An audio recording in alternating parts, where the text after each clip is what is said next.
Angela Merkel and Emmanuel Macron coming up with the latest scheme to kick the can down the road a little bit more and keep the euro alive. And this one comes in the form of a 500 billion euro rescue package.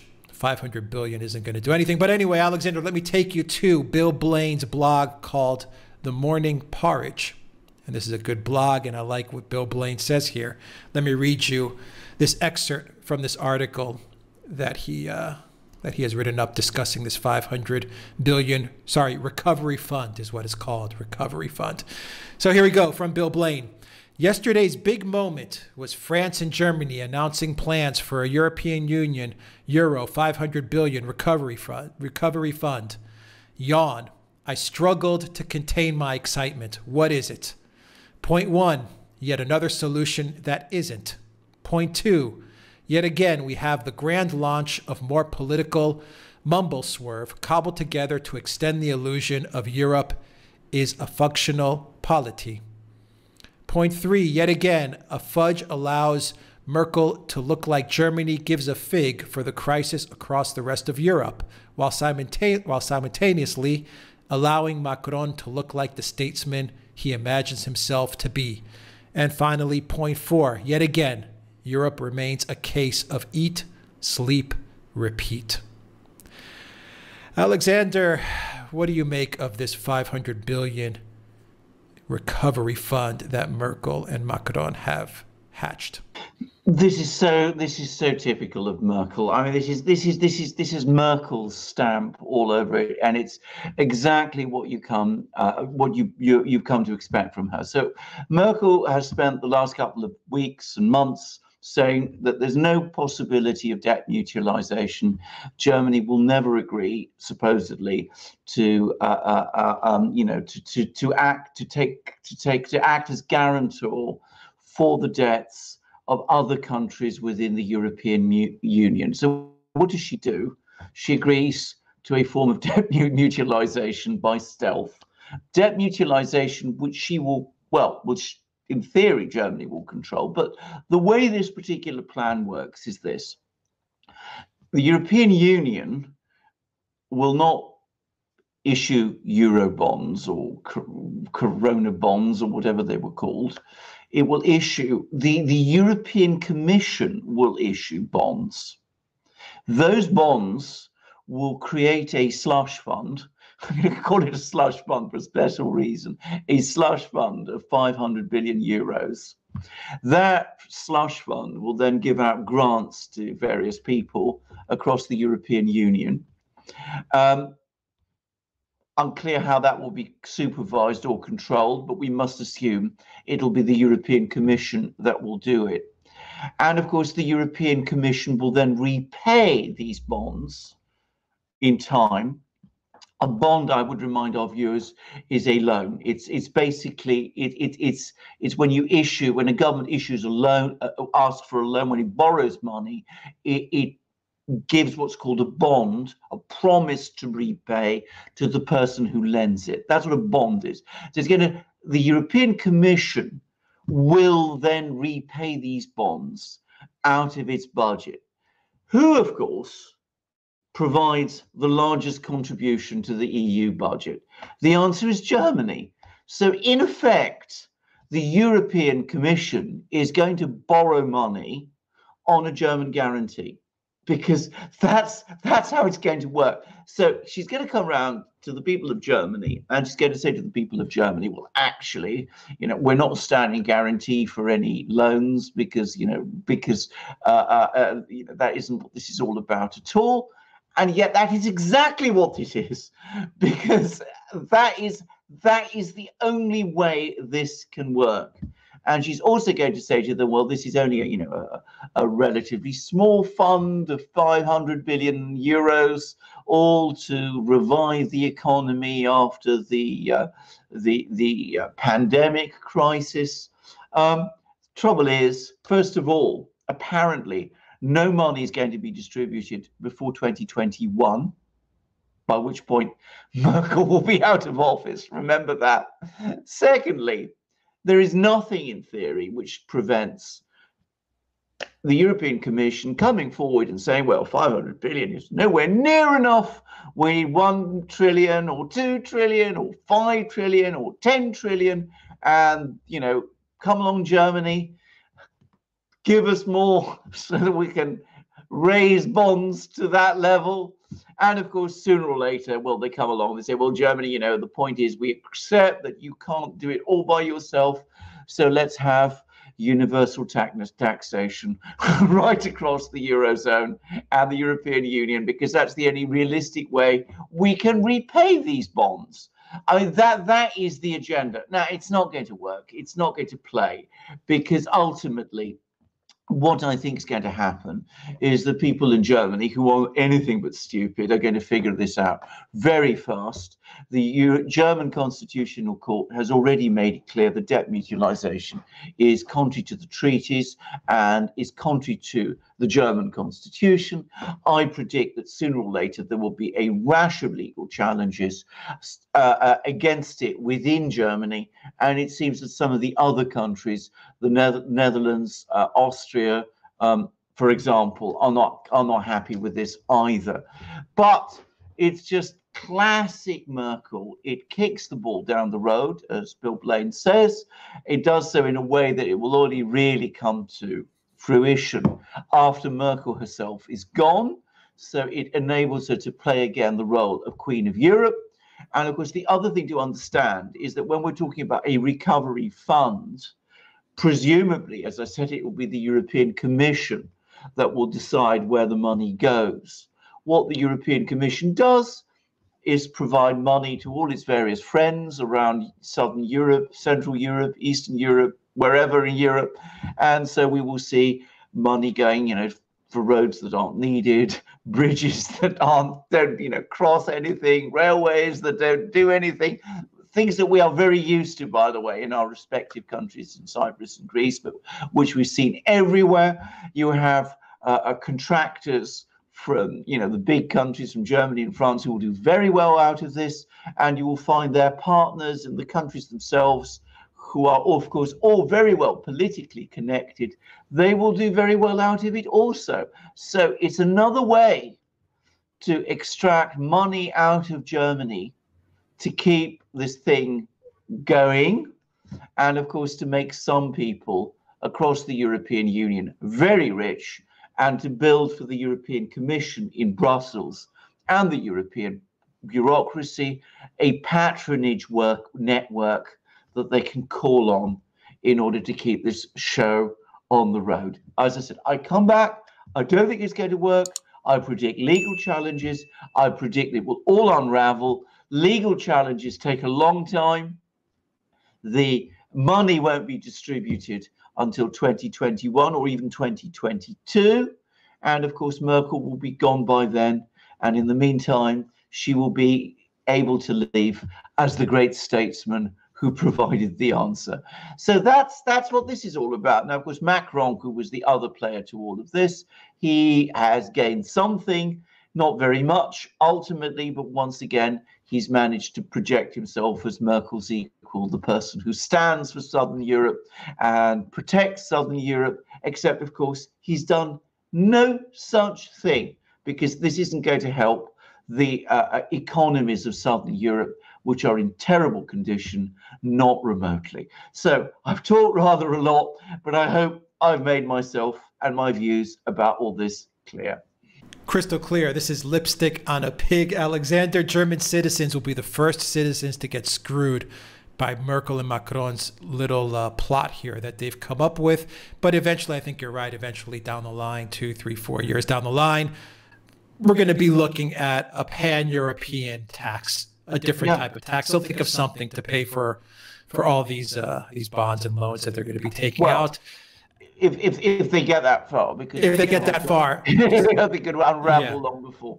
To be very clear, that is the ultimate agenda here. This is what this is all about. This is what Macron extraction from EU Macron. This is what Macron and Merkel between them ultimately are intending, and Ursula von Leyen, who is the European Commission president, that's what their agenda is. Whether we will ever get to that point, that's another matter. But that's what these people want to see happen. Yeah, tax the population and enrich an elite few. But I didn't share Bill Blaine's thoughts with you before we did this video, Alexander, because I wanted to see how both of you aligned on this. And I mean, it's like I'm reading his article, I'm listening to you, and it's like it's the same person. Let me read you another excerpt from his article, and you can comment on it. This can of fudge will allow Miss Merkel to grandstand to her electorate, telling them that backstopping an EU Euro 500 billion lending program to struggling EU members is so obviously not the same as joint and several lending to struggling EU members. She will be able to tell German workers and savers that Euro 500 billion is a trifling matter compared to the importance of Germany remaining at the top part of Europe. It also conveniently glosses over the current ructions about the German Constitutional Court declaring itself superior to the European Court of Justice. But that's a story for another day. What the agreement is a commitment by France and Germany to allocate the European Union budget in the form of grants to the worst hit regions and sectors. What Euro 500 billion of budget looks like is a significant underspend. If the US is spending upwards of $3 trillion, then the years of austerity damage to Europe's soft underbelly require a similar, if not greater, amount. That's exactly right. I mean, this isn't about recovery from the health crisis or any kind of recovery. As I said, it's about giving the European Commission a slush fund and setting up the scenario for the day when we will have a unified tax structure and bonds by some form of debt mutualization and issuance, and that, as I said, is clearly what the agenda is here. As I said, I don't think it will work in the end. I think Bill Blaine's got it exactly right. I'm very impressed to see that he and I think the same way, but I think the facts speak for themselves. All you have to do is to drill through the usual smokescreen that Macron and Merkel come up with, and there are plenty of people in Germany who will do just that. Yeah, and one final excerpt from his article, Alexander, which I think proves the point that you've made many times, that the solution for keeping the European Union united is to unravel the Eurozone. And here's what Bill Blaine says. The very last way for Europe to recover from 10 years of misguided monetary policy and austerity budgets is through yet more centralized lending from Brussels. The best solution would be to magically undo the whole Euro construct. Let countries run their own regional and industrial policy and determine their own social policies within the single market of Europe. That would encourage nations to compete and optimize their economies within the single market. At some point, when nations were aligned, a common currency might even work. Instead, locking them into the euro too early ensured European nations are increasingly beholden to Brussels. Well, he's put it beautifully. I mean, I have nothing really to add to that. I mean, I think he's hit the nail on the head. The only thing I would say is I'm becoming extremely skeptical about whether a European single currency is ever going to be a viable option, given how different these economies are, and given how people in these countries value ultimately their own nationhood and their own independence. And I think the whole tide of opinion across Europe clearly points now in a direction which is away from that kind of integration, which I doubt anyway is workable. So, the problem is with the European Union, we discussed this before, it has a genius for failing and still going on. I mean, there is a huge investment in this project and still no sufficient critical mass of opposition to bring it to an end. But I think eventually an end will come. It has to. Nothing that is unsustainable can ever be sustained. Yeah, I agree with you. This is the analogy with the U.S., I think, kind of calls this out for what it is. Well, I mean, the U.S. I mean, if they're serious about helping, Southern Europe and the regions that were hardest hit And 500 billion is just a slap in the face. It's a joke. Well, it is. I mean, this is they're not. This is the backdoor to something more sinister. Exactly. This isn't that. This isn't what this is about at all. It's just absolutely not about that. Can I just say? I mean, the fundamental difference. People should not compare the European Union with the United States. The United States is a nation. Europe isn't. The European Union is not a nation, and there is no prospect within any foreseeable future of it becoming one. These constant attempts to behave and act as if the European Union is a country and a nation is a completely misconceived one. I'm very, very much in favor of European states and nation states working closely together and cooperating and, you know, pooling things together in some situations. But I think this project of trying to create a state by stealth, because this is what this is. This is, I mean, this is the reason they're doing it in this backward, you know, hole in the corner way is because they know that if Merkel knows perfectly well, if she came along to people in Germany and said to them, "This is what I'm up to," they would say no to her. They would say quite clearly, "We're against it." So she comes up with these dodgy devices, and that in the end can never work. Yeah, I agree. Very sneaky. Very sneaky. But so typical of Angela Merkel. I have to say, when I've got a bottle of champagne in my cellar for the day when she finally goes, which I think eventually will come. I mean, we've called her. I remember calling her a vampire. I know. But I mean, even the worst things never last forever, and the day will come when she will go. And I have to say, not a moment too soon, as far as I'm concerned. Absolutely. All right, we'll leave it there. Alexander Mercouris, editor-in-chief of the Duran. Thank you very much, guys. If you like this video, click on that subscribe. Also share the video and share the channel with everybody you know. Sharing the channel out to all your social media contacts really helps us out a lot. And also go to SoundCloud and look for an audio copy of this video. You can also find an audio copy on iTunes as well. And donate to us on PayPal, Patreon, and subscribe. Your donation helps keep this channel up and running. And of course, you have the duranshop.com where you can pick up all kinds of merchandise. We have great magic mugs, t-shirts, polo shirts, all kinds of good things. And Alexander, I'm going to let you off the hook today with the Patriotic Legacy, our friends at Patriotic Legacy, because I got my Patriotic Legacy as well. So you see, we both got ours. This is the best torch flashlight around. The thing is awesome, very sturdy.